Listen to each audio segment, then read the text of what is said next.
2 3สบายดีเด้อพ่อแม่พี่น้องทางฝั่งลาวฝั่งไทยและต่างประเทศเนาะมื้อนี้น้องน้อยกับน้ำเพชรเด้อเฮา2คนก็สิมาแบบขอความช่วยเหลือกับพ่อแม่พี่น้อง FC เนาะก็คือตอนนี้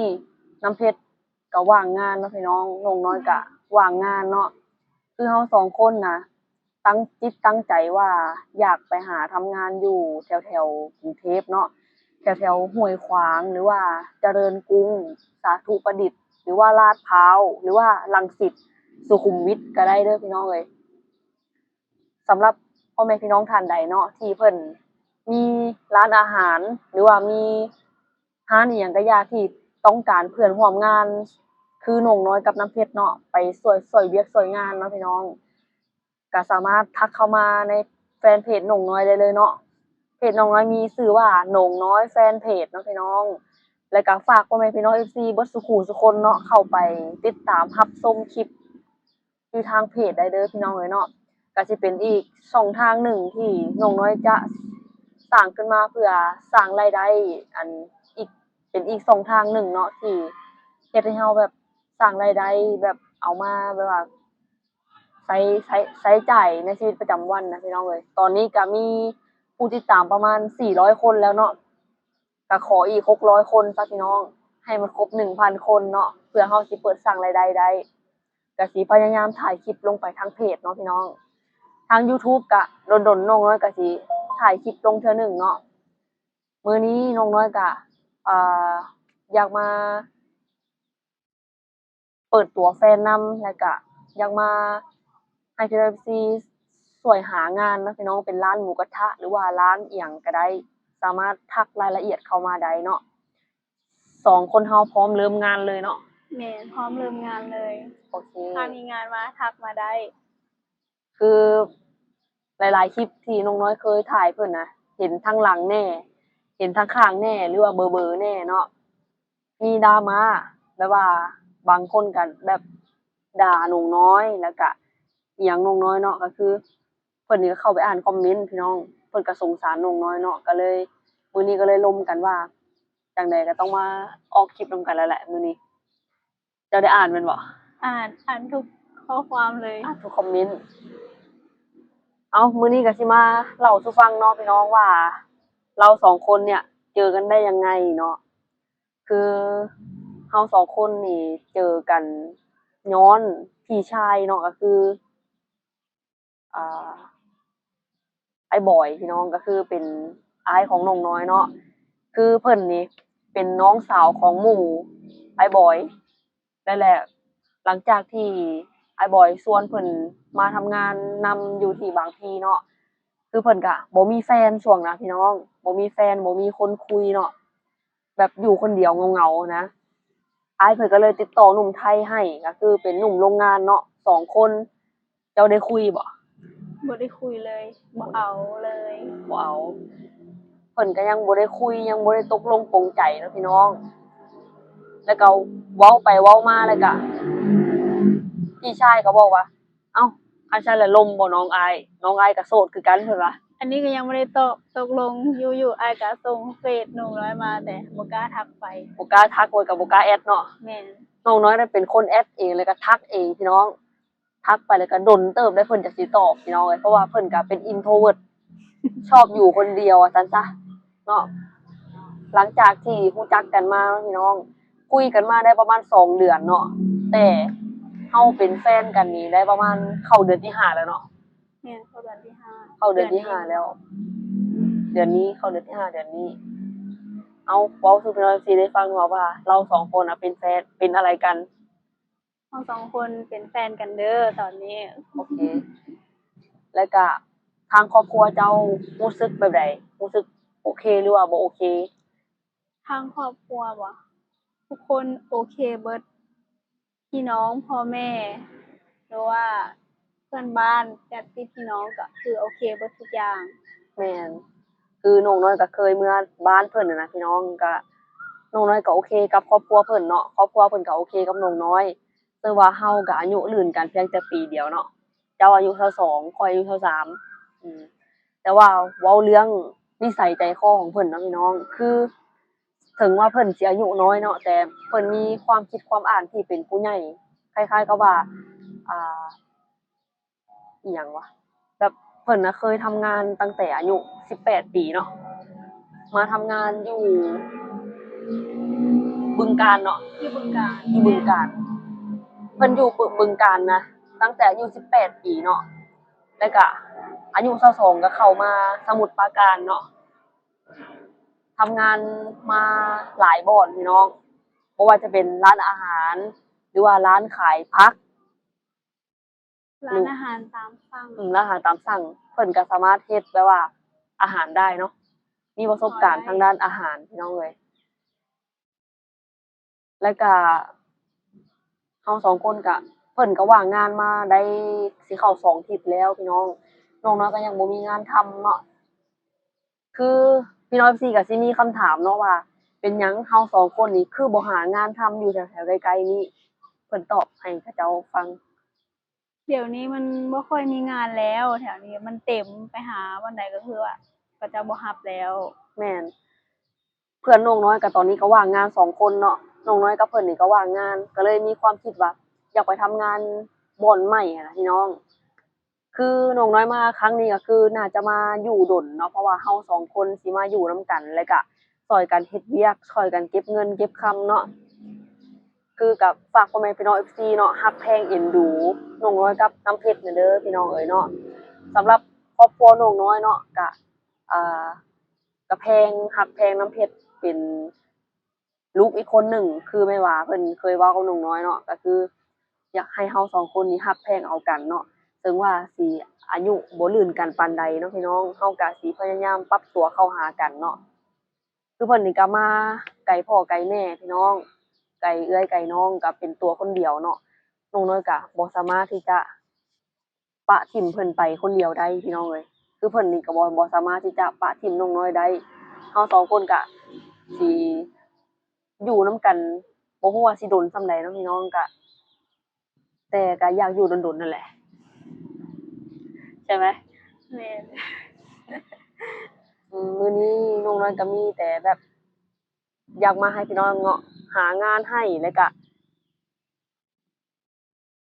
อิหยังเนาะอยากมาโปรโมตเพจตัวเองแหน่พี่น้องตอนนี้มีผู้ติดตาม400 คนแล้วเนาะอยากให้มันครบ 1,000 คนนะพี่น้องเอ้ยรู้สึกว่ามาไทยเทื่อนี้น้องน้อยรู้สึกว่าสบายใจขึ้นก็คือได้เฮ็ดหน้าที่ลูกเต็มที่แล้วพี่น้องก็คือเมื่อดูแลแม่ให้เพิ่นแบบหายดีเรียบร้อยเนาะบาดเพิ่นก็เซาเรียบร้อยแล้วแล้วก็ปล่อยให้ตัวเกียวนะดูแลแม่เนาะ สำหรับสาวซุกเนาะเพิ่นก็หลังจากที่เพิ่นตรวจท้องอีหยังเรียบร้อยเนาะเพิ่นก็สิพากันกลับบ้านไปอยู่บ้านเพื่อเลี้ยงลูกเลี้ยงเต้าเนาะพี่น้องแล้วก็สิมีหลานน้อยเนาะสมาชิกใหม่ย่างแล่นดองแดงๆแถวนั้นแหละพี่น้องเอ้ยก็รู้สึกว่าอุ่นใจขึ้นเนาะบอกเลยว่าน้องน้อยบ่ได้มาลิ้นๆเดะพี่น้องครั้งนี้หั้นนะมาแท้เนาะแล้วก็ทำจริง สำหรับโรงงานน้ำแข็งเนาะเพิ่นก็ได้รับคนไปเต็มจำนวนแล้วพี่น้องบอกเลยว่าอ่าช่วงนี้มันหางานยากอีหลีพี่น้องเอ้ยน้องน้อยตั้งแต่น้องน้อยมาเนาะได้อาทิตย์หนึ่งแล้วเข้าไปหางานอยู่เฟซบุ๊กเนาะอยู่ที่กลุ่มคนลาวหางานอยู่ไทยเนาะมีอยู่3 กลุ่มคือน้องน้อยได้ไปสมัครอยู่ที่มีนายหน้าเนาะนายหน้าเพิ่นหางานก็คือ เป็นงานที่จัดเรียงสินค้าเนาะทุกร้านทุกอย่าง20 บาทคือน้องน้อยหันโดนหลอกพี่น้องโดนหลอกให้วางมัดจำ300 บาทเพื่อไปประกอบเอกสารเพิ่นเว้านะถ้าเราทำงานครบ7 วันแล้วเพิ่นสิคืนจำนวนนี้ให้เนาะทำอีกก็เอะใจอยู่แต่ว่าเฮาก็ในความที่เฮาอยากทำงานหั้นน่ะพี่น้องเนาะเขาก็เลยว่าชะล่าใจก็ถือว่าน้องน้อยเป็นคนโง่เองพี่น้องเอ้ยต่อไปนี้เฮาก็สิมีความระมัดระวังขึ้นกว่านี้เนาะ ซึ่งว่าเพิ่นได้ขอพาสปอร์ตเราไปเนาะแล้วก็ขอแบบว่าขอที่อยู่เราก็ให้ที่อยู่ไปจั่งเรียบร้อยแล้วนะมื้อนี้ก็พากันเก็บของเรียบร้อยได้พี่น้องเก็บของแต่งตัวไปเรียบร้อยแล้วก็โทรหาเพิ่นก็บ่รับแล้วก็แชตหาเพิ่นก็บ่ตอบแล้วมาฮอดตอนนี้น้องน้อยก็ได้รู้แล้วว่าตัวเองโดนหลอกพี่น้องเอ้ย ก็ถือว่าทำบุญทำทานไว้ซะพี่น้องเอ้ย300 บาทน้องน้อยน้องน้อยก็บ่รวยดอก300 บาทเพิ่นเอาไปเพิ่นก็บ่รวยดอกพี่น้องเอ้ย300 บาทน้องน้อยก็บ่อันนั้นย้อนซะถือว่าทำบุญไปซะพี่น้องเอ้ยเนาะน้องน้อยโง่เองพี่น้อง หนู ถ้า เอง ถ้าพี่น้อง FC ท่านใดที่เพิ่นมีเวียกมีงานหมูกระทะก็ได้ งานร้านอาหารก็ได้ งานอยู่ในขายผลไม้ก็ได้เนาะ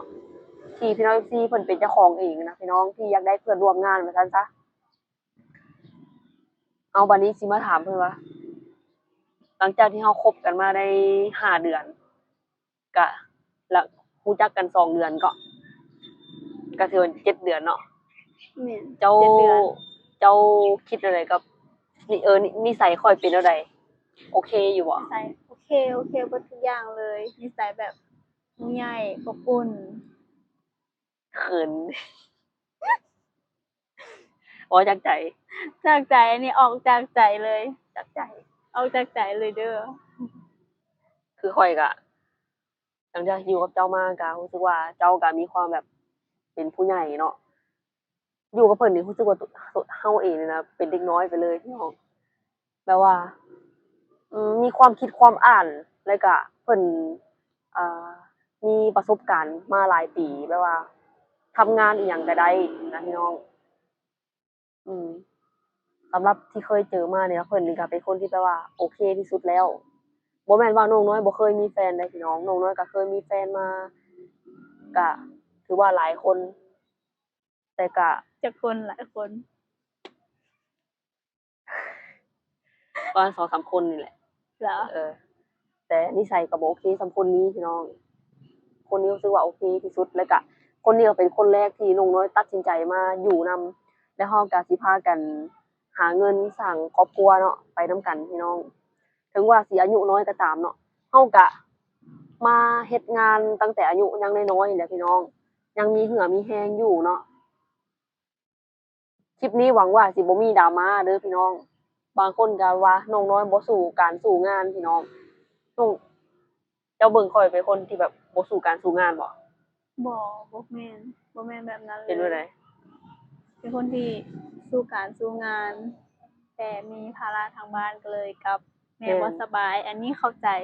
แม่น แต่บางคนบางทีก็บ่เข้าใจเฮาไงว่าติดแม่จังซั่นจังซี่บางคนก็ว่า คนที่เพิ่นบ่เข้าใจเราก็มีพี่น้อง แล้วก็คนที่เพิ่นเข้าใจเราก็ยังมีหลายเนาะน้องน้อยก็เลยเอียงไปทางคนที่เพิ่นให้กำลังใจเราแล้วก็เข้าใจเราหลายที่สุดสำหรับสำคัญที่สุดก็คือคนอยู่ข้างๆเรานี่แหละ เป็นคนที่แบบดีที่สุดแล้วน้องน้อยก็ถือว่าน้องน้อยก็สิหยุดอยู่บ่อนนี้พี่น้องหยุดกับคนนี้ แท้ ขอให้พี่น้อง FC เป็นพยาน แต่ว่า แท้จริงๆแท้จริงๆเนาะพี่น้องเข้าไปติดตามเพจน้องน้อยน่ะเด้อเดี๋ยวน้องน้อยสิขึ้นให้เนาะตอนนี้ก็มีอยู่400แล้วดีใจหลายพี่น้องเอ้ยก็ 400กว่าคนบ่ 400 กว่าคนนี่แหละ อืม สำหรับมื้อนี้ก็รู้สึกเฟลหน่อยหนึงแล้วก็เสียใจหน่อยหนึงที่โดนหลอกพี่น้องก็บ่เคยโดนหลอกจักเทื่อตั้งแต่มาไทยเนาะก็ มี โด แต่ น หลอกเขา ขโมยผีก็เฟลหน่อยหนึงแล้วก็เพิ่นก็ให้กำลังใจว่าบ่เป็นหยังเนาะหรือไม่เอาใหม่เนาะ เอาใหม่ว่าเป็นหยัง สำหรับไผที่ได้เฮา2 คนไปทำงานแม่นบ่ผิดหวังแน่นอนพี่น้องเอ้ยเฮาสิสู้ด้วยหยาดเหงื่อของเฮาอย่าง100%เลยพี่น้องเอ้ยเนาะสำหรับการหางานอยู่ออนไลน์น้องน้อย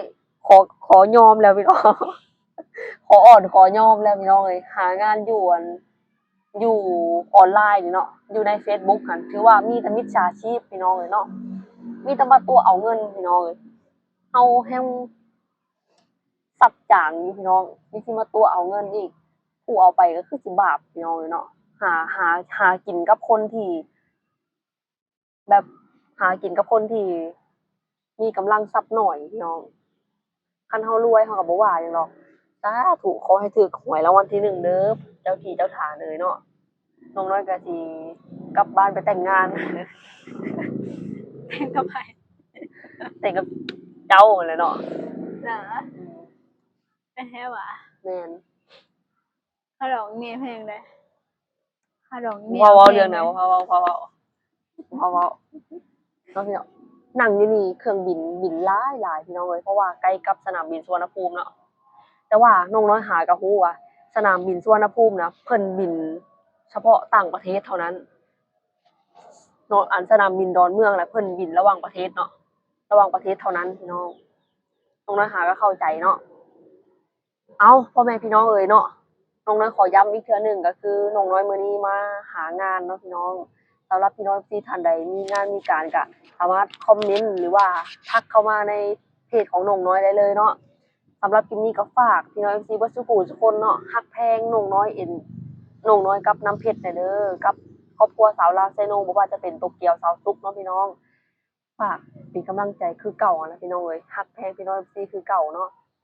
พบกันใหม่คลิปหน้าเด้อพ่อแม่พี่น้องเอ้ยเนาะสำหรับคลิปนี้ฝากพ่อแม่พี่น้อง FC เบิดซุผู้ทุกคนเนาะบ่กดข้ามโฆษณาเด้อพ่อแม่พี่น้องเอ้ยเป็นหัวใจรักสำคัญเลยพี่น้อง